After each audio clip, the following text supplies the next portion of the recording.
Hello, welcome. My name is Nathan Buttrey, and I'm hosting today's session at the Southern Festival of Books here on behalf of Humanities Tennessee.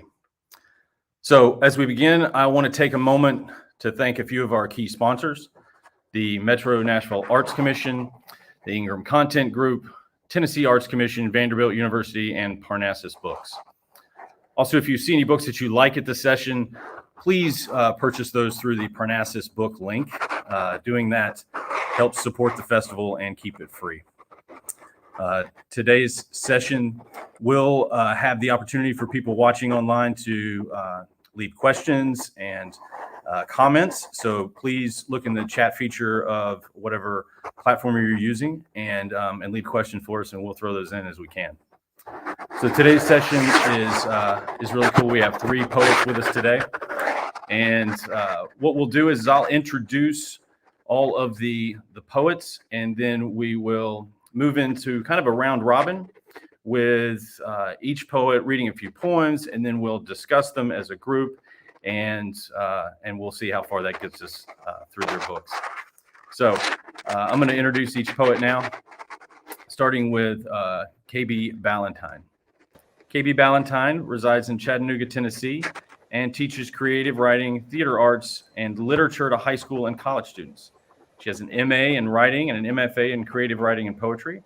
Her works have appeared in numerous journals and publications, including the Atlanta Review, Ale House, Tidal Basin, Crab Orchard Review. Her works have also appeared in anthologies: Pandemic Evolution, In Plain Air, In God's Hands, the Southern Poetry Anthology, Volume 6, Tennessee, and Southern Light, 12 Contemporary Southern Poets. She was awarded the Livermore Gray Poetry Prize in 2016. She was the recipient of the Dorothy Sargent Rosenberg Poetry Prize in 2006 and 2007. And Ballentine's seventh collection, Edge of Echo, was published by Irish Press in May of 2021. Our next author joining us today is Dr. Jack Bedell. He's a professor of English and coordinator of creative writing at Southern Louisiana University, where he also edits the Louisiana Literature and directs the Louisiana Literature Press. His latest collection are Color All Maps New. He has another book called Rock Garden and No Brother This Storm, published by Mercer Press as well. His works have appeared in the Southern Review, Radar Poetry, The Fourth River, Terrain.org, Grist, Sugar House. Bedell is the recipient of the Louisiana Endowment for the Humanities Individual Achievement in Humanities Award and the Governor's Award for Artistic Achievement. He was also appointed by the Governor of Louisiana, John Bell Edwards, to serve as Louisiana's Poet Laureate from 2017 to 2019. Our third author joining us today is George Ella Lyon. He's a former Kentucky Poet Laureate. George Ella is author of 8 poetry collections, a novel, and a memoir, as well as more than 50 books for young readers. Her poem, Where I'm From, has gone around the world as a writing model and was featured in the PBS series, The United States of Poetry. George Ella is an activist for social and environmental justice. She currently works as a freelance writer and teacher based in Lexington, Kentucky. Welcome, everybody. Thank you. So, as I mentioned, we're going to open up with just some poetry reading. And we're going to start in the order that I shared the bios. So we'll start with KB. Please introduce us to your book and some of your poems. Welcome. All right. Thank you very much, Nathan. I appreciate it. Thank you to the Southern Festival of Books and Humanities Tennessee for hosting everybody today. Very happy to be included in this. My book is Edge of the Echo, and it's really about everything that this session is about: the wisdom of the earth, the return to dreams, and the arc of lives. And so I have a couple of poems from each of those types of sections. This first one is called Tree Singing. One must have a mind of trees to frisk in summer breezes, dip limbs in time to the rhythm of the wind, and have been warmed by August sun to shift and burn, to smolder in October's gold, copper, crimson flames. to cradle nesting squirrels curled around a heap of nutty sweetness and the scratch of owls' talon grip when frosts lace scarred and withered bark. Cardinal fire balanced on needle branches snagged with snow, white weight bending till it strokes the blinded earth. When green peaks sneaks through gray-brown husks and harmonies, melodies flutter between our leaves.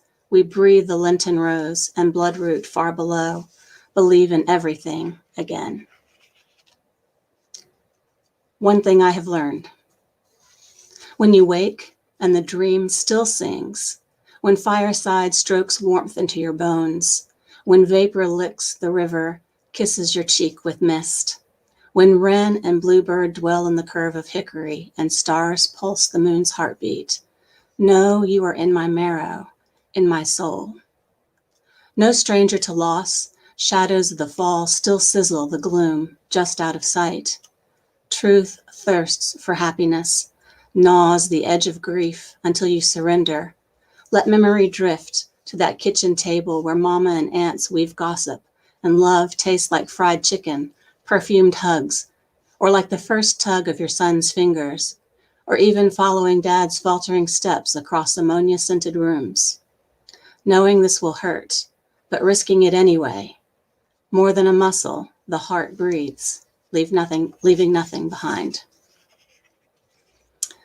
This next poem was written for a student. It's called Blue Ragged Wind. Sky stunned by the news, you will not be back. I stare into the blue, atoms dissolving, taking away the shape of you. Absorbed into Bryant's earthly coach, into Dunn's wakeful eternity, you have traveled a distance we cannot reach, robbed from us, the young man we knew. No noon sun can warm us from this cold rumor, no night more chilling than today's dawn, when a dragonfly darted over the lake, the sky in lonely flight, light broken and scattered behind. Born into legend, we come to the coast, broken, bruised. We reach the edge of our world. Waves stretch, winds shift, freedom in the west. Waked, we want a different, new beginning. Instead, death clings like barnacles on our ships. Anchored in murky holds, this damp womb chokes us. We're birthed through narrow stalls. We knot in cages, pens, stench and sickness dock at the harbor. Finally permitted into cities, towns, we're strangers among strangers. Kerchiefs swapped for aprons, brogues swallowed in shame. Even God is different here. What do we keep? What to abandon? Tied to our past, memory beckons. Nightmares from the old country blur into dream. Ancient enemies, hunger, poverty, they're here too. Orphans from that old world, our families become rooted, grow in this one. How many tides have turned since our fathers, our mothers crossed the sea, leaving behind an ocean of graves. And I'll finish with this one. Relentless as breathing. I am sea foam. I am star, light and dark.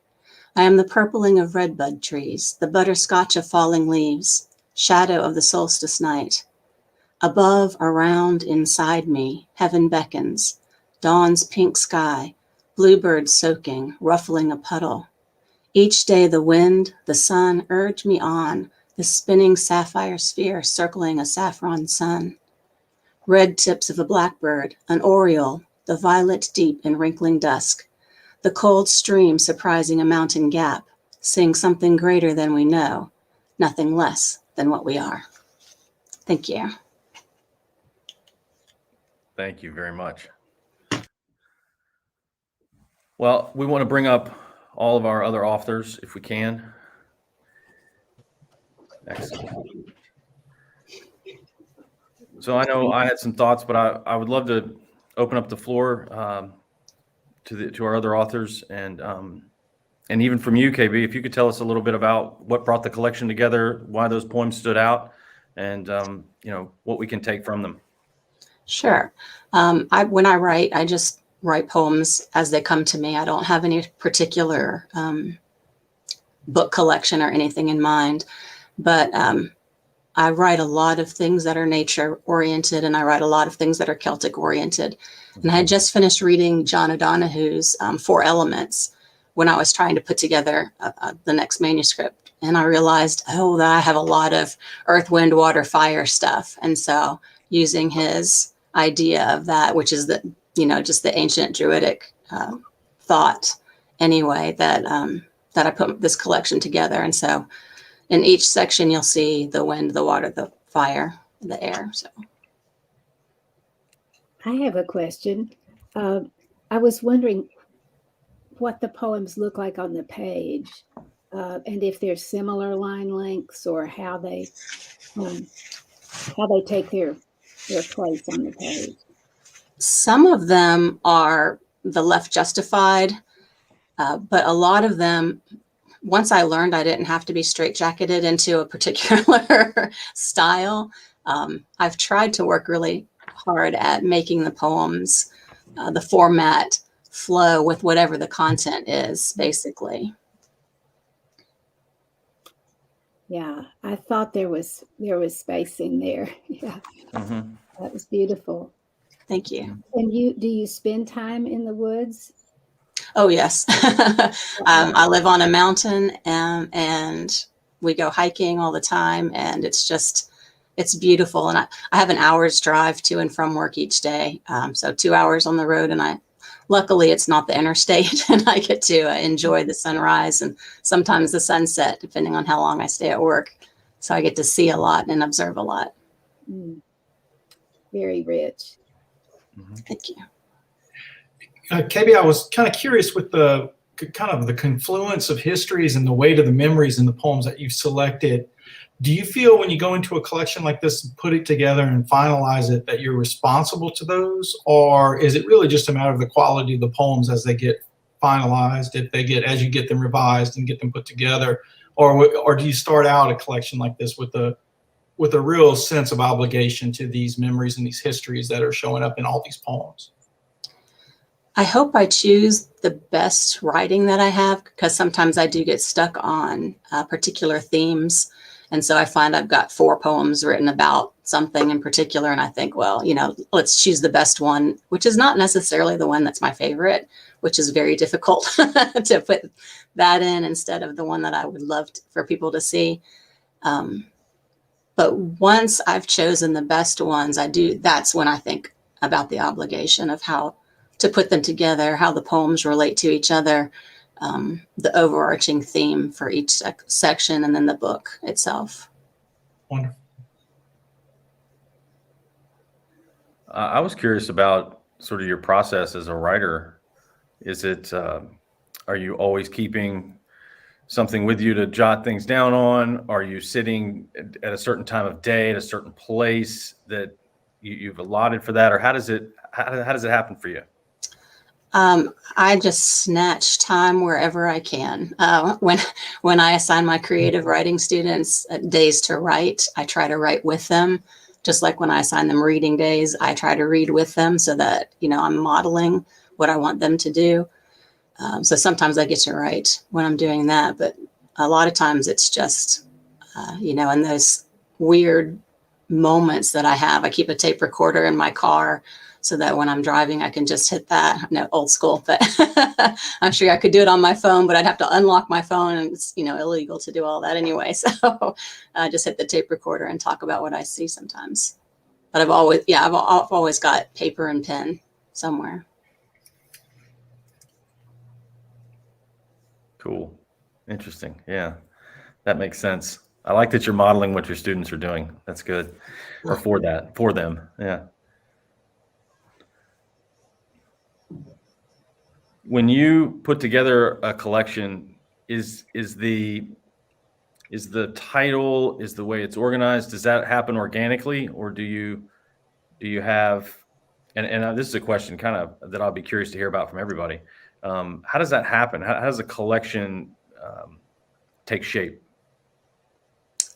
Again, I think I just going through and choosing the best writing that I've got. Then I look to see what the content is after I choose the actual goodness of the piece. I don't know. So just the good writing is what I want first. And then I look to see, okay, now which poems are these that are the best that I have right now? And then I decide from there. The title always comes last. The title for my poems always comes last. I very rarely start out with the title first. And I look at what I have, and then I think, okay, now what kind of will be the lead in for this poem or this book? That makes sense. I guess we're all in different seasons, and we're sort of things happening to us are similar, and so that comes out in the writing. Does anyone else have a question? I have a question here from outside, from a viewer. Are there times, this is for KB, are there times when you enjoy teaching and writing and editing your students' work more than writing your own pieces? Is it hard to transition into a teaching mindset from that writer mindset? Absolutely, it's difficult. I also teach composition. So when school starts again, I've gone from the luxury of summer of being able to write whenever I want to suddenly I'm responsible for a lot of other things. And so, the end of July to probably mid-September, I don't actually usually write a lot. So it's a good time for me to do the business of poetry, which is, sending out my work to other journals and places, and maybe getting some time to organize things. But I very rarely write at the beginning of a school year because I'm so invested in getting the school year started with my students and making sure everything's right. And then when I'm doing composition, editing, and reading, I enjoy their writing, but the editing part is very difficult. And I am not creatively stimulated by composition classes, but my creative writing classes. Again, the editing isn't something that stimulates me, but I love reading what's going on in my students' minds and how they're putting things together. And it's so different from when I was growing up, when I was their age. I've got 40 years on them. So, it's like 30 to 40 years on them. And it's neat to watch how they're writing on their phones, and they're doing flash pieces and things that I had never even considered or heard of when I was their age. And so that's really exciting. Cool. Thank you, Connie, for your question. For the sake of time, KB, I appreciate you sharing. We're going to move to Jack. Jack, your book. Please share some poems.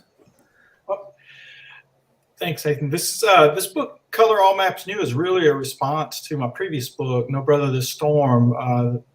And one of the things that I tried to do in No Brother the Storm was to look at some of the issues that are facing us with coastal erosion down here in South Louisiana.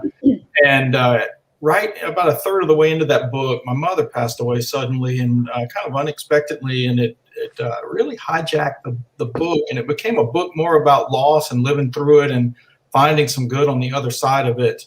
But those poems are searching poems. The poems in Color All Maps New, really, I leaned into trying to find some celebration or to find some certainty about the goodness that'll be on the other side of whatever is we're passing through, a way of kind of, loving where we are, whatever's left of that, loving who we're with and loving who we are.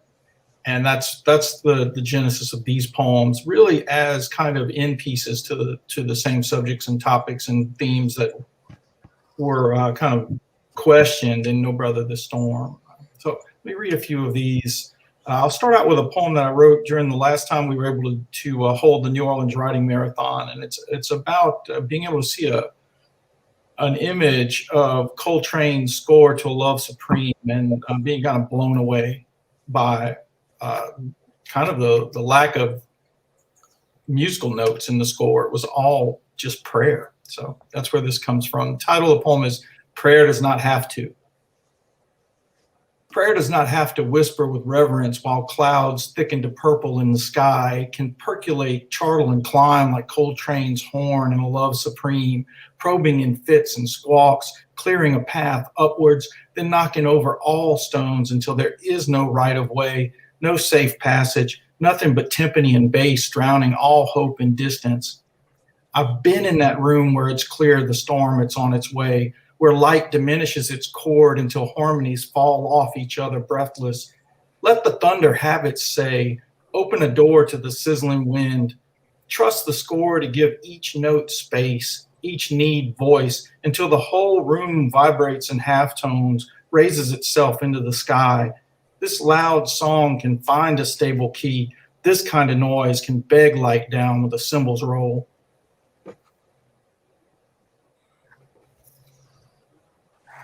Next poem is called Nuage. All along our coast, reeds are laid down by wind. One long cloud, gray to the horizon, soft breeze and shallow surf, low land my children will never see. Each tide a quiet goodbye. Pelicans refuse to leave their nests, closer together each season, their sand washing out to Gulf. Soon enough, storms will brew offshore. Water will color all maps new. A couple family poems to close with. This first one's called Communal. Yesterday afternoon, my wife taught me blueberry plants come with all the parts they need to bear fruit, both male and female. To get one full of berries, though, you need to plant it right next to some blueberries from a different family. The only way they'll fill with blossoms and fruit is to cross-pollinate. Swarms of bees bring the goods from one plant to the next, and the lot grow healthy and prosper. 2 plants, a small garden, and enough bees to outlast our dog's urge to snap them out of the air as they fly from bloom to bloom. Such a simple equation this, so sensical that togetherness, time, and a little help will fill our bowls to overflowing. I'll close with a poem about my daughter. Summer botany lesson. No matter how many blossoms I point out exploding overhead on our neighborhood walk, my daughter isn't buying it. She's in love with the sound of bougainvillea. Thinks the word's so pretty, there's no way it stands for something real. She believes I made it up, strung long vowels and kissy soft consonants on a strand of rhythm to make her giggle. I wish I could tell a story that would win her faith, but learn to let it lie. Some truths beg for a fight. Some would rather echo on branches in crooked light while you just walk off holding hands. Thank you.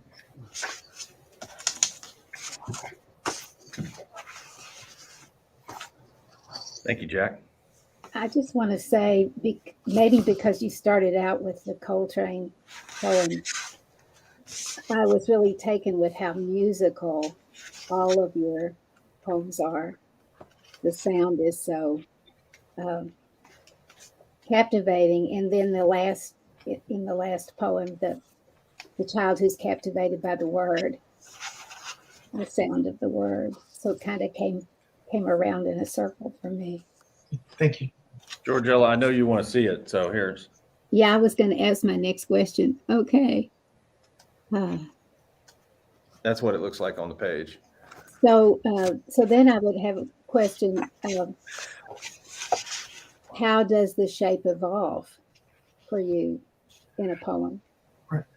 Well, I guess it's my age, but we were raised on Olson's projective verse and a notion of the poem as a kinetic field, and sometimes I use space like that for tempo, and sometimes I use it for movement if the lines are kind of balanced and I'm doing my best to stick to a 4 or 5 beat line. I'll use the space on the page to give me some movement that the lines aren't giving me or that the enjambments aren't giving me, and sometimes it's a regular movement, like in that Coltrane piece, where I'm trying to go back and forth to kind of match the voice, the fluctuation of the thought and the voice.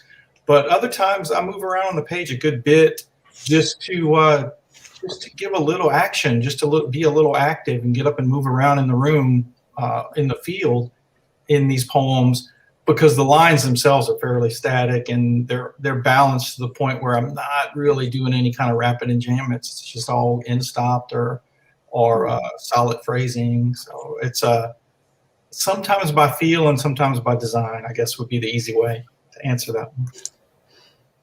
Yeah, Kate Mulvaney in Maripass and Porch Stew look like you explored the space pretty well on those two. Yeah.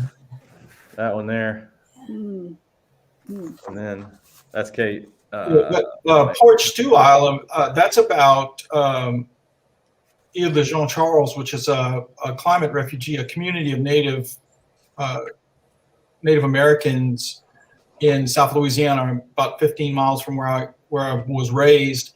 And their land masses, they've lost about 90% of their island in the last 40 years. And they're, the tribe is being relocated by the government, but those remaining, I wanted that poem to look like what their land looks like. There's a road in and a road out, and that road is often covered by water. And there's just not much left there for them to sustain themselves with. And so I wanted the poem to evaporate like that. I did make it as elliptic as I could. And that's very thematic with the Color All Maps New, from what you said in Nuage about the water is coloring all maps new. Yeah. Yeah.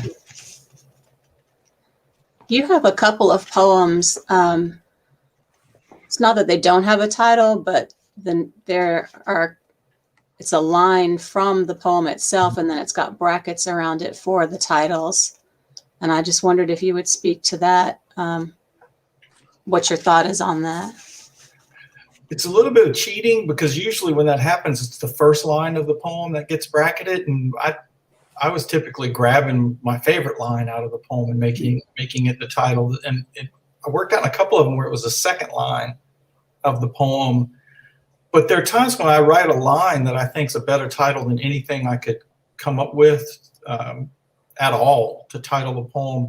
And I don't want to leave it out of the poem to make it the title, but then I don't know what to do with it if it's not carrying syntax into the poem. So the metaphysical poets did that a little bit, or their editors did. I don't know if they did it intentionally. And so I kind of stole that. And like I say, it's a little bit of cheating on my part to have a better title than I could make up. No, I like that explanation. And I so love that your poems of place involve the people of the place, and your family comes into play, and they're just gorgeous poems. Thank you. We have another question from a viewer, and this one is opened up to everybody.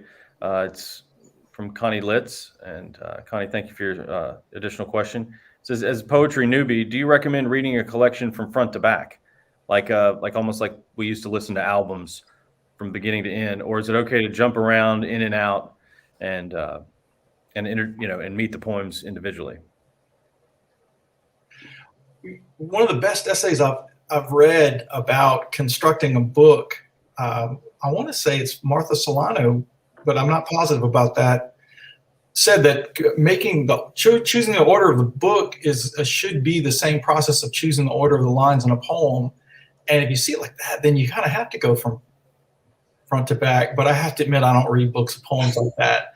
I look in the acknowledgments and chase interesting things. If I see a magazine I don't know in the acknowledgments, I go to that poem first. Or if I see a magazine that I'm in love with, I go to that poem first. Or even editors I'm aware of and are friends with, when I see that they publish some of these poems, I go to that because I trust their judgment. So I skip around a good bit, but I'm like that with a disc too, or an album.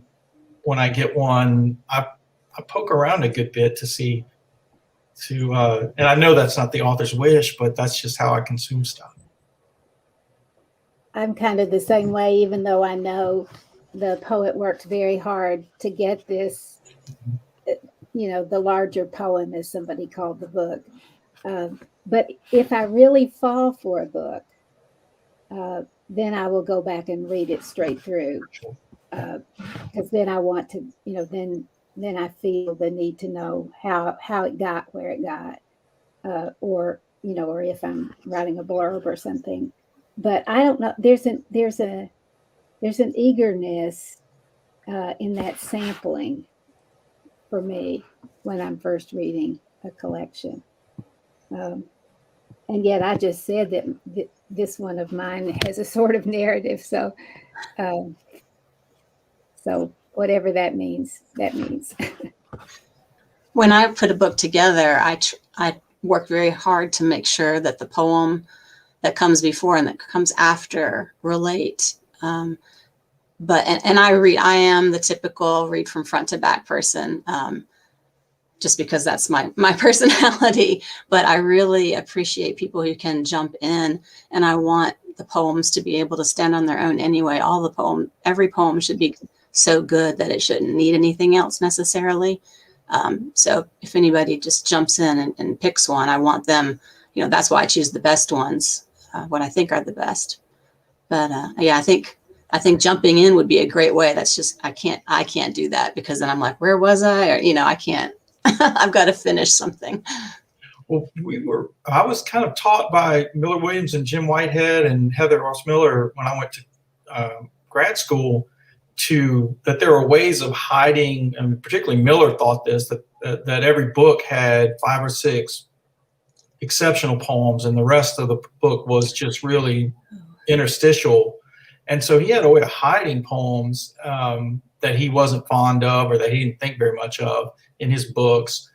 Jim wasn't like that at all. Jim believed that every line should be the line. It should be a line that could quote at your funeral, is what he said. And when I'm putting a book together, I actually do flip through it to see if there are any, could you open it to a page I would be ashamed of, kind of thing. Because there is no hiding a poem. I don't believe that at all. I don't think that you can hide a poem. I don't think the quality of the poems on either side of it help it much. So I just fundamentally, I do flip through my own stuff to see, is that one I'm not confident about? Is that one that I wouldn't want people to start with? And if that's the case, then I need to do something about it. Thank you for those answers. And thank you, Connie, for your question. We're going to move now to George Ella. George Ella, please share with us from your new book, Back to the Light. Okay, we were talking about how the book comes together.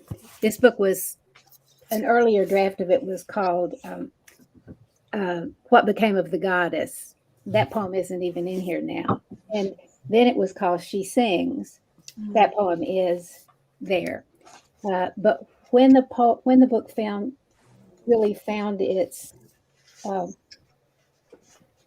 place to stand was when I realized what the first poem was. And then I could feel what belonged and what didn't, and what order they came in. So because I do work in schools, I often see children who worry me. And the first poem in this book is about that experience. And it's called Little Girl Who Knows Too Much. Who in the 3rd grade is savvy and wary, whose face is her grown-up face, who would welcome dullness but can't afford it, whose innocence has been slammed into insolence. What happens at her house? Does she have a house? Does she have a father, a brother, a mother's lover who has forced on her this space? She's in the front row. I can't help but look at her. Even her clothes are uneasy. She questions my spiel about writing as a way to connect with your inside self, your story. And where would that get me, old woman? She seems to say. I've still got to do a lot of time as a child. I've got to try to save my outside self, as you so stupidly call it. Go home till you have something to say that helps. So the book became, in ways, an answer to her, and about through telling what happened to me and then what helped. So the first poem after that is one way to look at your life is to ask, what have I done with my breath? That's from David Rubenstein. I held it. It went bad. I had it knocked out of me. I went in search of it, under my shoulders, above my belly, behind my heart. It was wary and held itself against me. I made promises. I'll welcome the swell of the belly. I'll praise you with open ribs. The breath sighed. I'll shout, I whispered. I'll ride your wave with a song. Go look in your story, breath said. That's where you left me. So this is called Out With It. I'm telling you his name was fear, guilt, shame. I'm telling you his name. I'm saying what he did when I was just a kid. I'm saying what he did. He took me in his room, maple bunk bed tomb. He took me in his room. He was 12 and I was 5. I left my body to survive. He was 12. I was 5. I told my mama and I cried. She turned stony, said I lied. I told my mama, but she said I lied. I was 5 and she was grown, so I made her truth my own. I was 5 and made her truth my own. They were bigger than me, but I've labored to be free. Nothing's bigger than free. So I'm telling you his name was fear, guilt, shame. He was 12 and I was 5, and my mama said I lied. But they are gone. I am grown. Now my truth is my own. So the book goes on from there through the healing that comes through singing, the healing that comes through marriage and parenthood, the healing that comes through writing, and through friendship, and the writers who sustain me. And I want to finish with a poem about the wisdom and consolation of being out in the world, out in the natural world, and feeling that I belong there, that I'm part of that. And so this, I think, connects with our other poems, some of the other poems we've heard. I wrote this in 2008 after the stock market plunged, when the bubble burst of all that greed. The meadow does not know about the stock market. Today, she is worth exactly what she was worth yesterday, a year ago, at creation. I don't mean property value, taxable assets. I mean milkweed and copper moths, honeybees, cow vetch, king snakes. Meadow life is not money. What rises and falls here are stems and flowers, leaves and fruit. No zigzag line of profit and panic, but the great wheel turning. Here, God gives of her extravagance, and here, like flicker, viceroy, dragonfly, we come into our inheritance.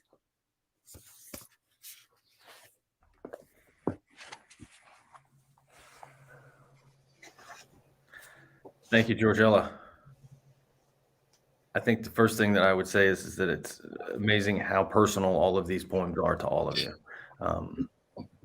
Thank you for sharing those. I just want to open it up to the authors. Any thoughts or questions for George Ella?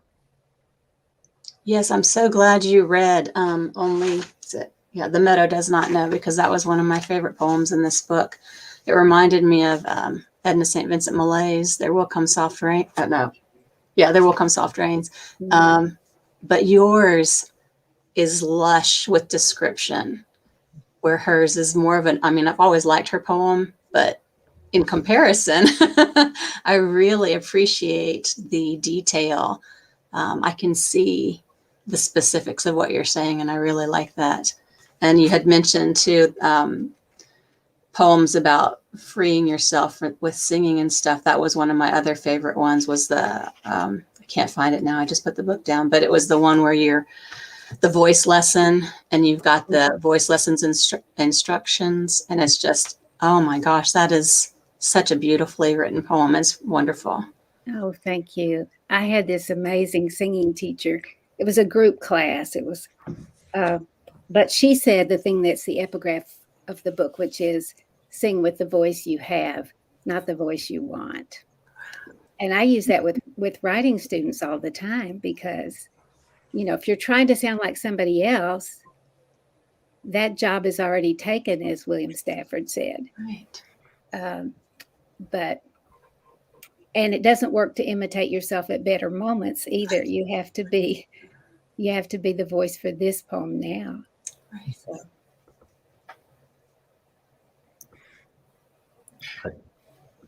Well, I want to ask just quickly, when you found that first poem, when you said this is the opening poem, as soon as you discovered that moment, this is the opening poem of this collection, did the thread of helping and enrichment and betterment and in kind of the humanity of all of that present itself in the other poems, or did you have to go back to those poems and say, I need to rework this a little bit to make sure it's on point, that it's in key with the rest of these?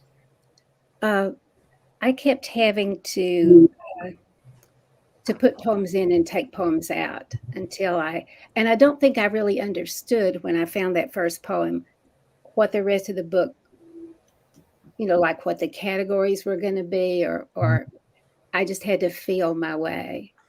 But then I did do some revision when I finally had the poems that were going to be in. I did do some revision in hopes of making it fit together better.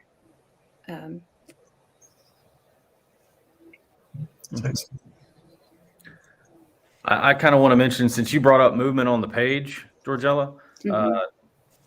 I just want to show this. This is Falling Water.